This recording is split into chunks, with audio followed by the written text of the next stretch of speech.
obstacles that are going to prevent you from having an effective and successful distributed working model or remote working model. The first three that I've talked about this week came out of the McKinsey State of Organisations 2023 report, but I thought there was two missing. So the last two are mine.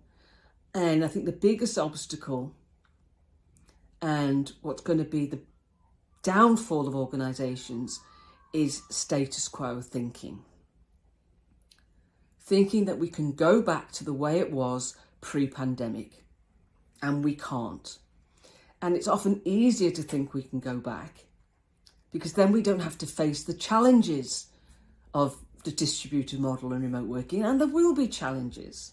And I talked about at the beginning of the week, earlier this week, about leaders just not being ready to lead the remote workforce. So rather than coach and support and educate and train them, let's just go back to the way it was and then we won't need to worry about it. Well, I'm sorry, there's no going back. So the status quo, thinking that we can just keep the status quo, is the biggest issue. And there was an American futurist called Alvin Toffler, and he wrote in a book called Future Shock, "The illiterate of the 21st century will not be those who cannot read and write, but those who cannot learn, unlearn and relearn." And this is so true. We need to say, okay, what we're doing today, we learned. We now need to unlearn it because things have fundamentally changed, and relearn ways of doing things.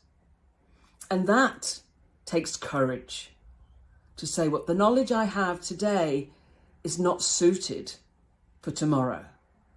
So I need to unlearn it and relearn for tomorrow.